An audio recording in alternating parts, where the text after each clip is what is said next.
Good morning, all of you. In today's lecture,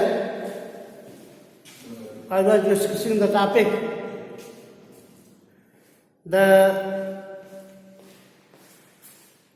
silent features of the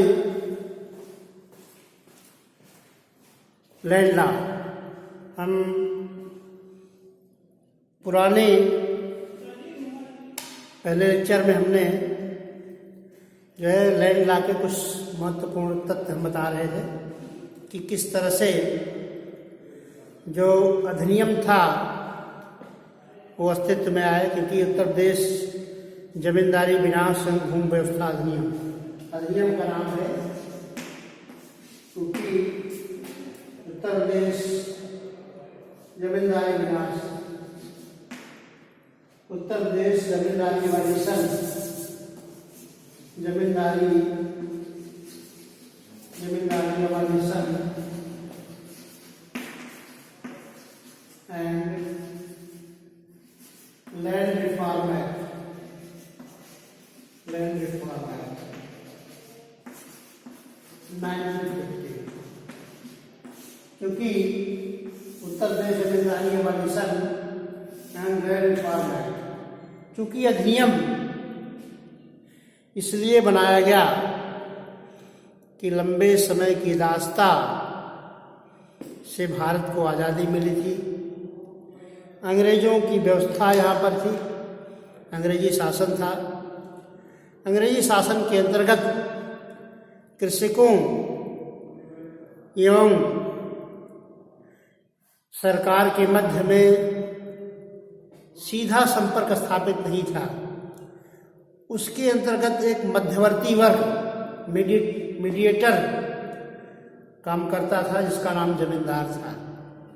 तो जमींदारी व्यवस्था के अंतर्गत कृषकों को कृषि का मालिकाना हक प्रदान नहीं किया गया था, बल्कि जमींदार जमीनों के मालगुजार होते थे, जो कि कृषकों को काश्त पर जमीन को दिया करते थे, जिनसे मालगुजारी, और वो जमींदार मालगुजारी वसूल करके सीधे सरकार को दिया करते थे। इस तरह से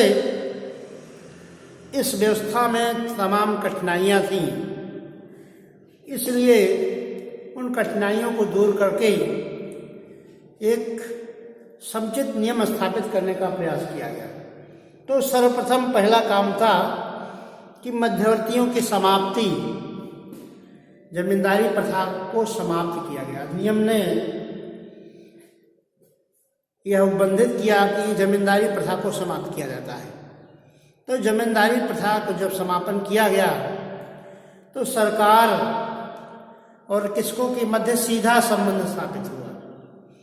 जब सीधा संबंध स्थापित हुआ तो जब उन्हें जमीन का मालिकाना हक प्रदान किया गया तो वह वास्तव में उस जमीन के मालिक हुए, क्योंकि इसको पहले वे केवल माल गुजारी देते थे केवल, और भूमि का जो है कृषि करते, भूमि पर खेती किया करते थे, और खेती से जो लाभ उत्पन्न होता था उससे जीविकोपार्जन करते थे, और सरकार को जो सुनिश्चित लगान था वो दिया करते थे। लेकिन अधिनियम ने इससे तमाम अनेक समस्याएं उत्पन्न होती थी। कुछ समय के लिए जमीन कुछ कृषकों को मिलती थी, फिर लगान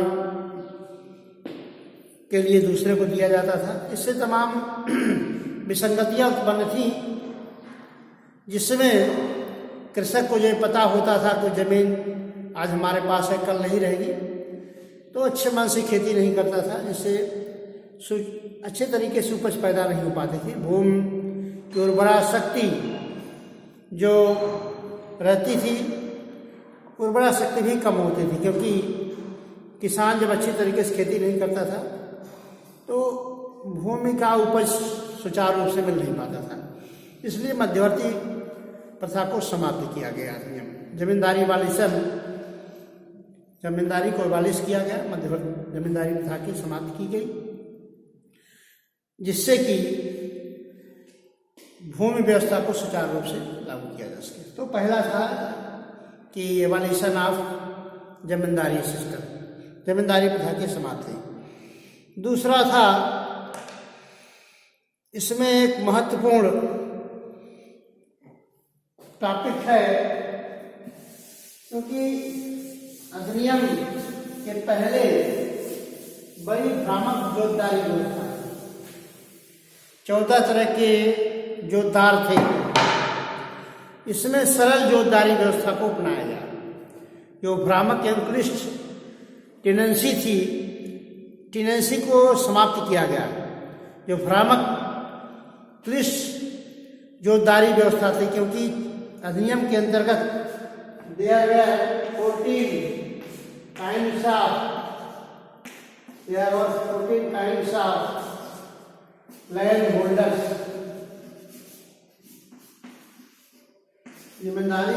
जमींदारों की 16 किस्में थी, 14 किस्में, जमींदारों की 14 किस्में थी, जिसमें आदिवासी, असामी, सरल मय्यन काश्तकार, मौर्सी कृषक, इस तरह से 14 तरह की क्लिष्ट एवं भ्रामक जोतदारी व्यवस्था थी। जब उत्तर प्रदेश जमींदारी विनाश एवं भूमि व्यवस्था अधिनियम पारित किया गया, तो उस भ्रामक जोतदारी व्यवस्था में होता क्या था कि अवध प्रांत में कुछ दूसरी जोतदारी व्यवस्था है, और आगरा प्रांत में कुछ दूसरा है, मध्य प्रांत में कुछ दूसरा है। इस तरह से यह क्लिष्ट बुंदेलखंड की एरिया में कुछ दूसरा है। इस तरह से क्लिष्ट जोतदारी व्यवस्था के नाते सरकार विवाद को निपटाने में अपने को असहज महसूस करती थी। न्यायालयों में जो विवाद लाए जाते थे, वहाँ पर इन विवादों का निपटारा सुचारू रूप से नहीं हो पाता था। इसलिए जो 14 किस्म की जोतदारी व्यवस्था थी, इनको समाप्त करके अधिनियम में संशोधन किया गया। 30 अक्टूबर 1954 1954 में संशोधन किया गया। इस तरह से 4 तरह के जोतदार हैं, 4 तरह के जोतदार। कौन कौन से जोतदार? भूमिधर, दूसरा सीलदार, तीसरा आदिवासी, चौथा आसामी। भूमिधर, सीलदार, आदिवासी, आसामी। 30 अक्टूबर 1954 को संशोधन करके 4 प्रकार के जोतदार, जो 14 से 4 बनाए हैं, जिसका नाम था भूमिधर, दूसरा था सीलदार, तीसरा था आदिवासी, चौथा था आसामी। इस प्रकार से पुनः अधिनियम में संशोधन किया गया, जिसमें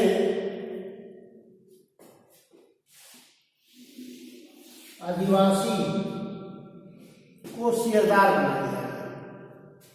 आदिवासी को यह संशोधन जो है 1977 में हुआ।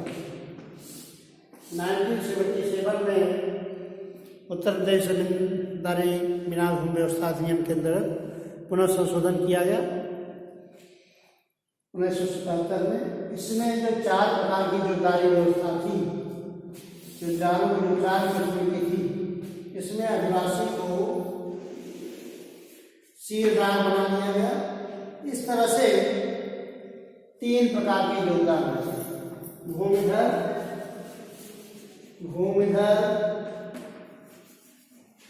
सीलदार,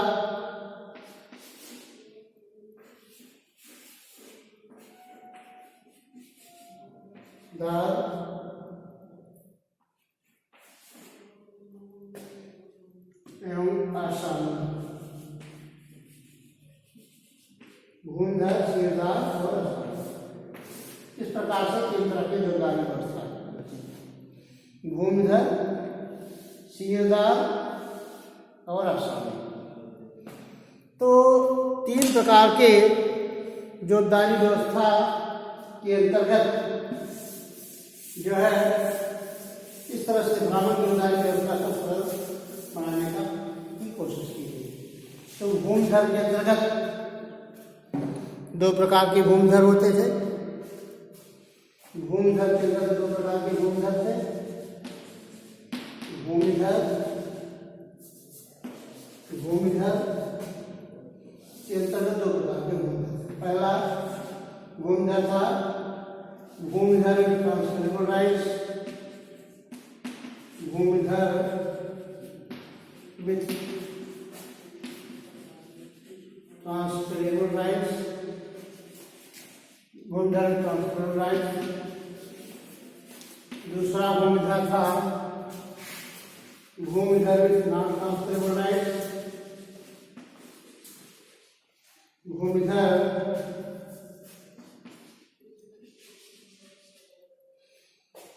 with non-transferable rights,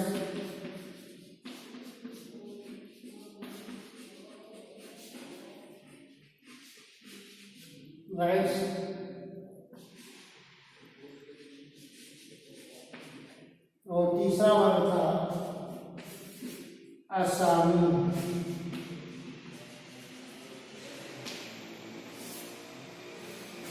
भूमिधर transferable rights, bhumidhar with non transferable rights, इन सीलदारों को जो है भूमिधर सीलदार जो असामी बचे तो उन सीलदारों को मालगुजारी का 10 गुना जमा कर, क्योंकि भूमिधर विथ ट्रांसफरेबल राइट्स के अंतर्गत ऐसे भूमिधर थे जिन्हें संक्रांत को हिंदी में कहा जाता है संक्रांत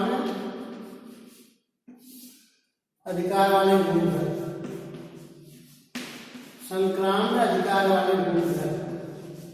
संक्रांत का मतलब यह है ऐसे भूमिधर जिनको जमीनों का अंतरण करने का अधिकार था। यह अधिकार इनको वंशानुगामी था, वंशानुगामी एवं जिनको अंतरणीय अधिकार थे उनको भूमिधर ट्रांसफरेबल राइट्स कहा गया था। दूसरे भूमिधर नॉन ट्रांसफरेबल राइट्स, ऐसे भूमिधर जिन्हें भूमि का अंतरणीय अधिकार नहीं था, भूमि का अंतरणीय अधिकार नहीं था, ऐसे भूमिधर को भूमिधर नॉन ट्रांसफरेबल राइट्स कहा जाता है। क्योंकि भूमिधर नॉन ट्रांसफरेबल राइट्स, क्योंकि भूमि का अंतरणीय अधिकार इनको नहीं था। ऐसे भूमिधर जिनको भूमि का अंतरणीय अधिकार नहीं था और इस तरह से अपनी मालगुजारी का 10 गुना भाग सीलदार जो लोग थे अपनी मालगुजारी का 10 गुना जमा करके बाद में इनको संक्रमणीय अधिकार प्रदान किया गया। लेकिन अधिनियम के अंतर्गत पहले इनको जमीन का संक्रमण करने का अधिकार नहीं था। अधिनियम ने कुछ समय के पश्चात उनको संक्रामणाधिकार वाला भूमिधर बना दिया। और असामी, इस तरह से 3 प्रकार के जोतदार रह गए। अधिनियम में जो कठिनाइयाँ अधिनियम में जो भ्रामक जमींदारी व्यवस्था था उसको सरल करने की कोशिश की गई। और उत्तर प्रदेश जमींदारी विनाश भूमि व्यवस्था अधिनियम के अंतर्गत कुछ और पॉइंट हैं जिनको हम अगले जो है दिन डिस्कस करेंगे। Next lecture I will deliver tomorrow. Thank you very much.